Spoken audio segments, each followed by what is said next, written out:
Welcome children, also welcome to all of the adults watching this. Today we have some news to talk about. We have some interesting news about patch 10.1, a few things about the new titles, some changes about crafting, but also an important change for your race to get cutting edge in this patch, in patch 10.0.7. So let's start with the current change in the current patch we are in right now, which is the severe round of nerfs to Raszageth, the last boss of this Vault of the Incarnates raid. In this nerf we have a couple of fight-wide nerfs. Number one, Raszageth's health is reduced by 5% in mythic difficulty, and number two, Raszageth's push, the wing push, is also reduced, is weaker by 5% in mythic difficulty.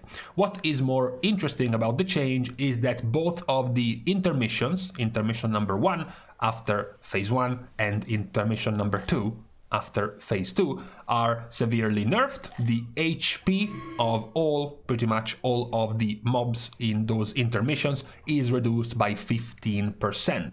This is quite good, of course. It's not really that relevant for the specs that were farming, that were re-killing and re-clearing Raszageth. This is not going to change too much. It is going to be much more of a help for the guilds currently progressing on Raszageth, being able to kill the zealots in the first intermission to stop the shield, the absorb shield, from happening, because now the zealot has less HP, for example, is going to cut quite a few wipes in your phase 1 intermission, and then phase 2 also cutting down the HP by 15% on the adds is going to make it easier for you to go through the big adds health, as well as to take down the small adds and prevent them from reaching the big adds. So it is a pretty expected set of nerfs, right? As soon as we saw the announcement of Season 2 arriving in basically less than a month, then it was going to be quite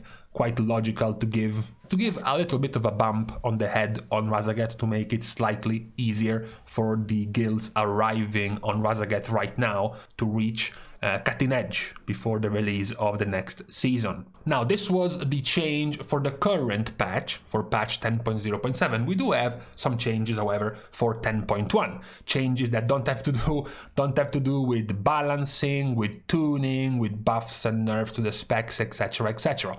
One, which was quite interesting, was the announcement to some of the titles which will be available in 10.1. Now, it wasn't interesting by itself. What is interesting is what we will find in here.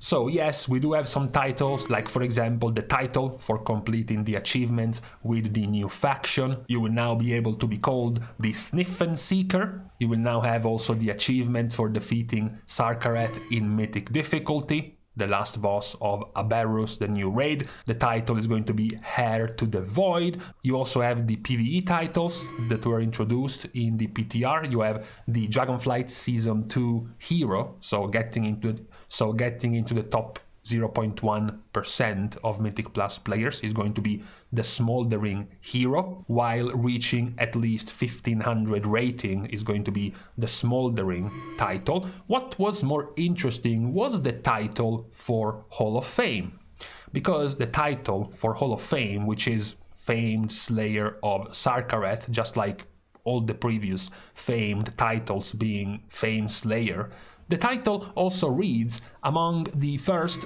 200 guilds worldwide to defeat Scale Commander Sarkareth on mythic difficulty. This was the question, since we got the news that now Alliance and Horde were going to be able to be together in the same guild, right? In 10.1 we have cross-faction guilds. So previously, Hall of Fame worked in a way where the top 100 Horde guilds and the top 100 Alliance guilds were getting Hall of Fame. However, in 10.1, both factions could just meld together in the same guild. So how was Hall of Fame going to work? Was it just going to be top 100 guilds or top 150 guilds? Was it going to still count Horde and Alliance based on the number of players of one faction in a certain guild?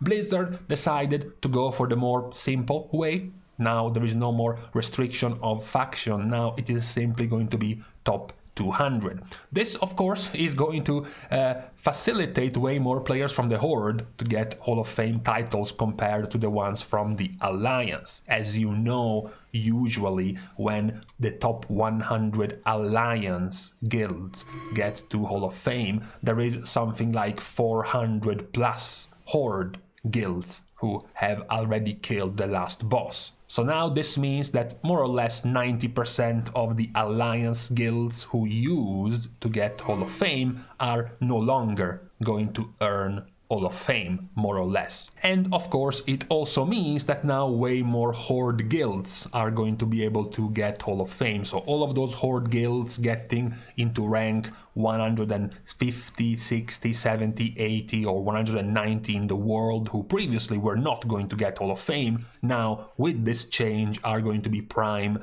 Hall of Fame candidates in the next season.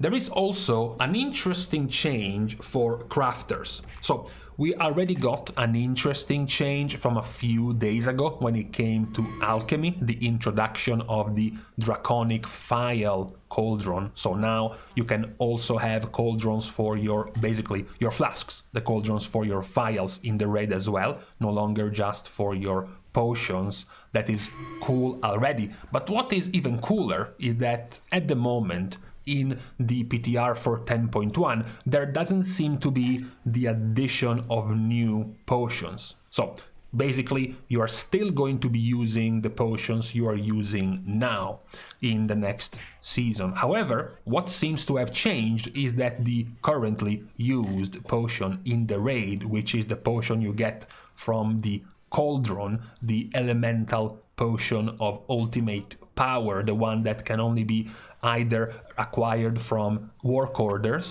if you spend primal chaos, or you get it from the cauldron by also spending primal chaos. The change is that now the elemental potion of ultimate power, number one, no longer costs primal chaos.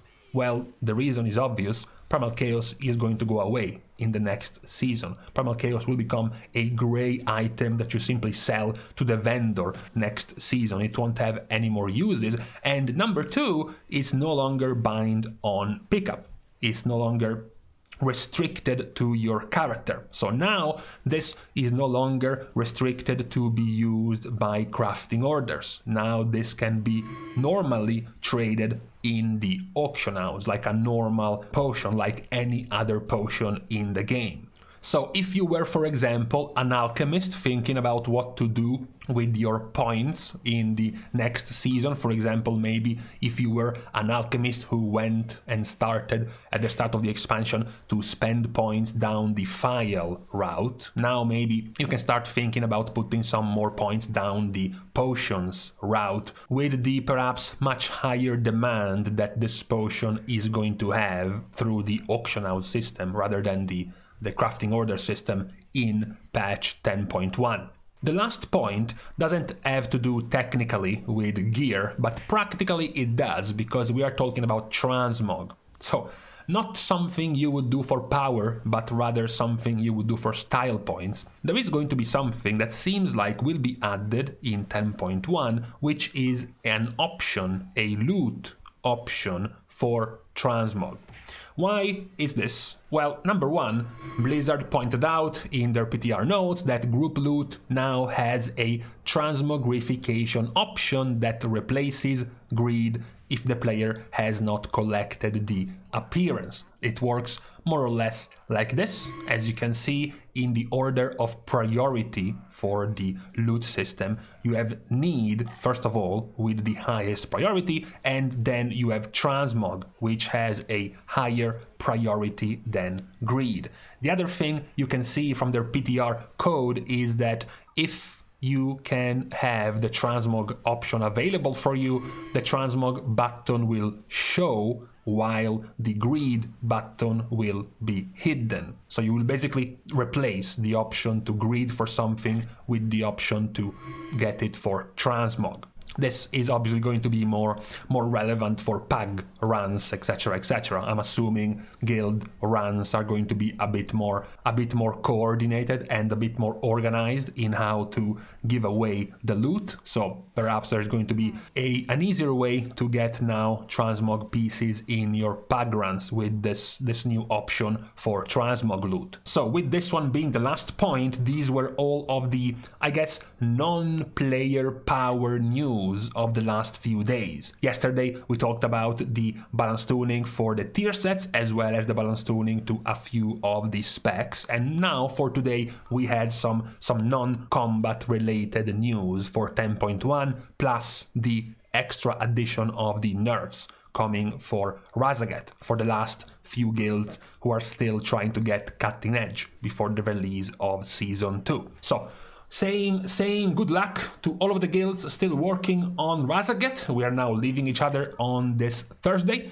I'm starting the goodbyes, of course, by thanking all of the Patreon supporters for the help and the contribution to the growth of the channel. You can still support as usual in completely free ways. You can like and comment down below. You can also subscribe to the channel itself for completely free, as well as other free ways to support. You can follow me over on my Twitter, as well as following me over on my stream over at Twitch. So with these social unpleasantries out of the way, thank you guys again for watching. See you guys soon, likely tomorrow. And in the meantime, finally, I wanted to make it rather short, and for once I'm pretty happy with the duration of this video. So let's just cut it right now.